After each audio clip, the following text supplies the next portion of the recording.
2021 சட்டமன்ற தேர்தலுக்கு முன்னாடி திருச்சியில நடைபெற்ற மாபெரும் கூட்டத்தில் 10 ஆண்டுகளுக்கான தொலைநோக்கோடு 7 உறுதிமொழிகளை கொடுத்தேன். அதுல ஒண்ணுதான் அனைவருக்கும் உயர்தர கல்வி மற்றும் உயர்ந்த மருத்துவம். அந்த தொலைநோக்கோட ஒரு பகுதி தான் மக்களை தேடி மருத்துவம். மருத்துவமனை தேடி மக்களை போகக்கூடிய அந்த சூழலை மாற்றி மக்களை தேடி மருத்துவம் செல்லும் காலத்தை உருவாக்கி இருக்கிறோம்.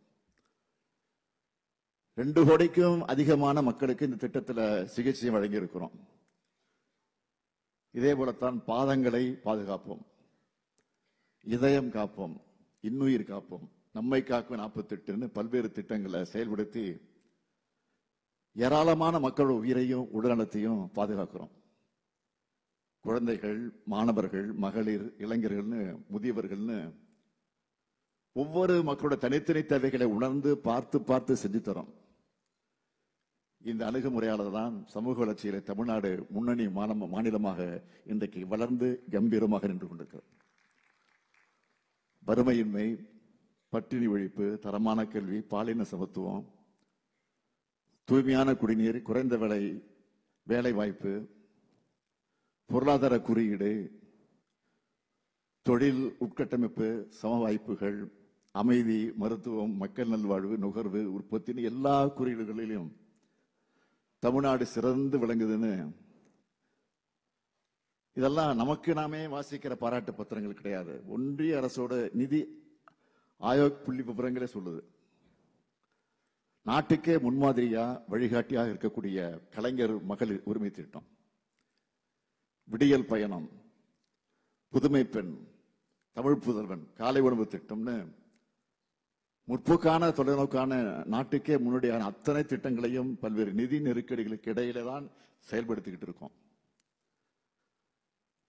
மத்திய அரசுன்னு சொல்லிக் கொள்ளக்கூடிய ஒன்றிய அரசோட நெருக்கடி இருந்தாலும் அந்த நெருக்கடிகளுக்கு மத்தியில அதை பத்தி கவலைப்படாம தமிழ்நாட்டு நலன்கள் மட்டுமே மனசுல வச்சுக்கிட்டு தமிழ்நாட்டு மக்கள் மேல நம்பிக்கை வச்சு இந்த திட்டங்களை நாங்கள் இன்றைக்கு செயல்படுத்தி கொண்டிருக்கிறோம்.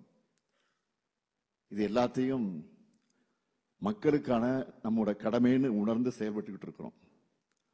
மக்களுக்கு நன்மை செய்வதில் நாம கணக்கு பார்க்கறது இல்லை.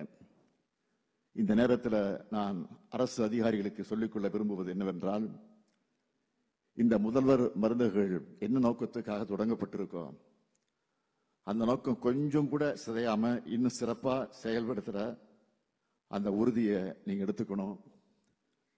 இப்ப திறக்கப்பட்டிருக்கக்கூடிய 1000 மருந்துகள் என்பது முதல் கட்டம் தான். அடுத்தடுத்த கட்டங்கள்ல இந்த எண்ணிக்கையை அதிகரிக்க போகிறோம். ஏழை எளிய மக்களுக்கு குறைந்த விலையில மருந்து கிடைக்கணும் என்ற நோக்கத்தோடு இந்த திட்டத்துக்கு இன்னொரு நோக்கமும் இருக்கு.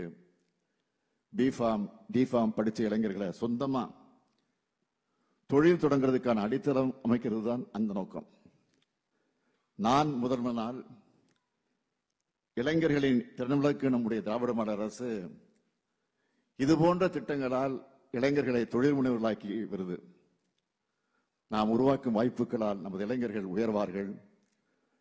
நமது திட்டங்களால் நலமான தமிழ்நாடு நிச்சயம் உருவாகும். நன்றி, வணக்கம்.